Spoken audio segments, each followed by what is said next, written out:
주님께서 여러분과 함께 마테오가 전한 거룩한 복음입니다. 그때 예수님께서 제자들에게 이런 비유를 들어 말씀하셨다. 하늘나라는 자기 포도밭에서 일할 일꾼들을 사려고 이른 아침에 집을 나선 밭 임자와 같다. 그는 일꾼들과 하루 한 데나리온으로 합의하고 그들을 자기 포도밭으로 보냈다. 그가 또 9시쯤 나가보니 다른 이들이 하는 일 없이 장터에 서 있었다. 그래서 그들에게 당신들도 포도밭으로 가시오. 정당한 삭슬 주겠소 하고 말하자 그들이 갔다. 그는 다시 12시와 오후 3시쯤에도 나가서 그와 같이 하였다. 그리고 오후 5시쯤에도 나가보니 또 다른 이들이 서 있었다. 그래서 그들에게 당신들은 왜 온종일 하는 일 없이 여기 서 있소 하고 물으니 그들이 아무도 우리를 사지 않았기 때문입니다 하고 대답하였다. 그러자 그는 당신들도 포도밭으로 가시오 하고 말하였다. 저녁 때가 되자 포도밭 주인은 자기 관리인에게 말하였다. 일꾼들을 불러 맨 나중에 온 이들부터 시작하여 맨 먼저 온 이들에게까지 품삯을 내주시오.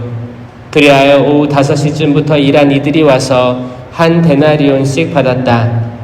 그래서 맨 먼저 온 이들은 차례가 되자 자기들은 더 받으려니 생각하였는데 그들도 한 데나리온씩만 받았다. 그것을 받아들고 그들은 밭 임자에게 투덜거리면서 맨 나중에 온 저자들은 1시간만 일했는데도 뙤약볕 아래에서 온종일 고생한 우리와 똑같이 대우하시는군요 하고 말하였다. 그러자 그는 그들 가운데 한 사람에게 말하였다. 친구여, 내가 당신에게 불의를 저지르는 것이 아니오. 당신은 나와 한 데나리온으로 합의하지 않았소. 당신 품삯이나 받아서 돌아가시오. 나는 맨 나중에 온 이 사람에게도 당신에게서처럼 품삯을 주고 싶소. 내 것을 가지고 내가 하고 싶은 대로 할 수 없다는 말이오. 아니면 내가 후하다고 해서 쉬게 하는 것이오. 이처럼 꼴찌가 첫째 되고 첫째가 꼴찌 될 것이다. 주님의 말씀입니다. 참 예수님, 비가 막 쏟아지는데도 성당으로 나오고 싶으셨어요? 얼마나 사랑스러운지 모르겠습니다. 2차 장마라고 하는데 비 피해 없으시길 바라고, 또 이것만 끝나면 가을이 금방 올 것만 같아요. 그래서 여름 났습니다. 수고하셨습니다. 오늘 복음은 하늘나라 비유인데 또 잘못 들으면 하느님 좀 매정하다 이렇게 느껴질 수도 있어요. 여기서 핵심은 뭐냐면 하늘나라에 대한 비유는 항상 예수님이 등장합니다. 이 비유에 예수님이 등장하고 내가 등장해요. 듣는 여러분들이 주인공이 되는 거예요. 그래서 예수님께서는 아침 일찍 이른 아침에 길을 나섭니다. 사람들을 구원하려고, 내 포도밭에서 일할 사람들을 구하려고. 이건 무슨 말이에요? 나를 믿는 이들을 구하려고 간 거예요. 사람 낚는 어부가 되는 겁니다. 나가보니까 아침 9시쯤에 사람들이 있어서 밭에 불렀다. 그리고 12시, 3시도 불렀다. 그리고 5시도 나가니까 있었다, 여전히. 또 불렀다라고 하는 거예요. 또 어떤 사람들은 그래요. 그래도 아침 일찍 나온 사람들은 조금 더 쳐줘야 되는 거 아닙니까? 라고 생각해요. 근데 이게 정확히 우리 마음이 그렇거든요. 어떤 일이 있었냐면, 미사가 진행되고 있었고, 어떤 분들은 30분 전에 와서 묵주 기도를 하십니다. 어떤 분들은 미사 딱 시작하기 1분 전에 들어오는 분들이 있어요. 희한하게 딱 그 시간만 되면 같은 사람이 또 들어와요.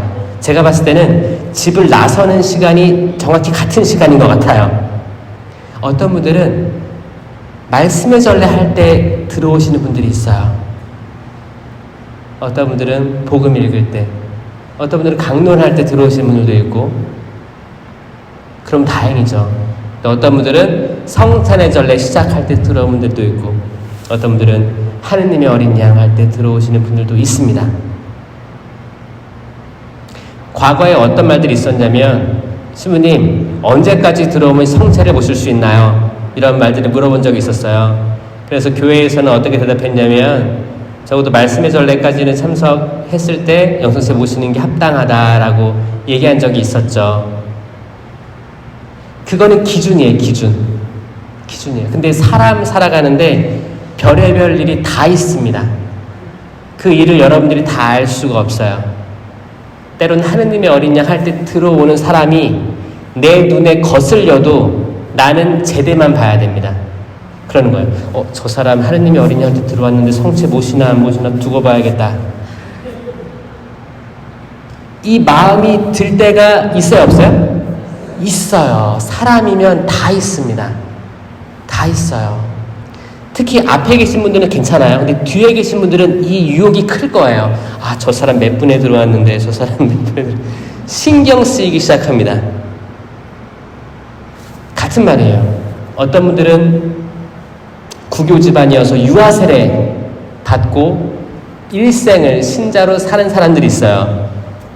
근데 어떤 분들은 청년 때 세례 받아서 들어온 사람들도 있고, 어떤 분들은 결혼해서 입교하신 분들도 있고, 어떤 분들은 평생 이 종교 저 종교 다 기웃기웃 대다가 이제 노인이 돼서 한번 천주교 믿어볼까? 라고 입교하신 분들도 있습니다. 어떤 분들은 병상에 누워서 비로소 입교하신 분들이 있어요.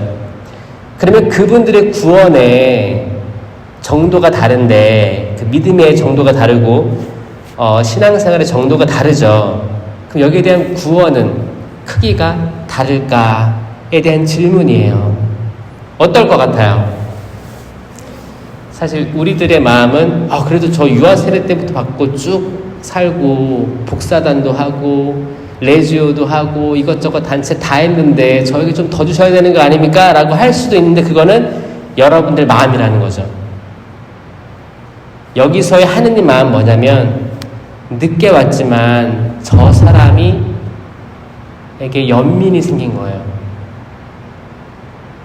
하느님은 후하신 분입니다. 그래서 여러분들이 설령 하느님의 어린 양 할 때 들어왔다고 해도 저는 영성체 하라고 권하고 싶어요. 그리고 나중에 빨리 성사 보시면 돼요. 영성체보다 더 중요한 건 없어요. 근데 만약 마음이 하느님의 어린 양 할 때 일부러 들어가, 그리고 일부러 성체를 모셔, 이거는 모령성체죠. 근데 밖에 어떤 일이 있을 수 있어요. 운전하다가 사고가 나서 다 처리하고 올 수도 있고, 집에 계신 어르신 돌보다가 늦어져가지고 버스 놓쳐가지고 늦을 수도 있고, 다양한 환경이 있을 수 있습니다. 나오려고 하는데 화장실이 가고 싶어. 어떡해요? 갔다 와야지. 다양한 일이 있을 수 있어요. 와서 진심으로 주님, 그게 신령성체예요. 그런 마음으로 기도를 하면서 주님, 제가 부족하지만 한 말씀만 해주소서, 제가 나을 것입니다 라는 마음으로 직접 오셔가지고 아멘하고, 내가 죄스러움에도 불구하고 영성체 모시겠습니다. 왜냐하면 이게 그 무엇보다 큰 걸 알기 때문입니다. 모시고 빠른 시일 내에 고해성사 보시고 또 생활하시면 되는 거예요.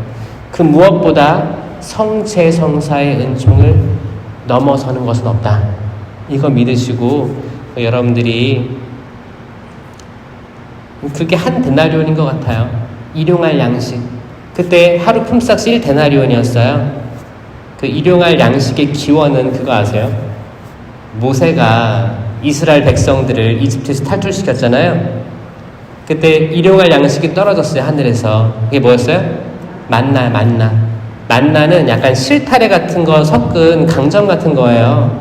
근데 그거를 그 당시에는 그 곤충들의 배설물을 엮어가지고 그렇게 자연적으로 쌓였다고 주장하는 사람도 있긴 한데, 하여튼 하느님께서 아침에 그거를 서리처럼 쫙 내려주십니다.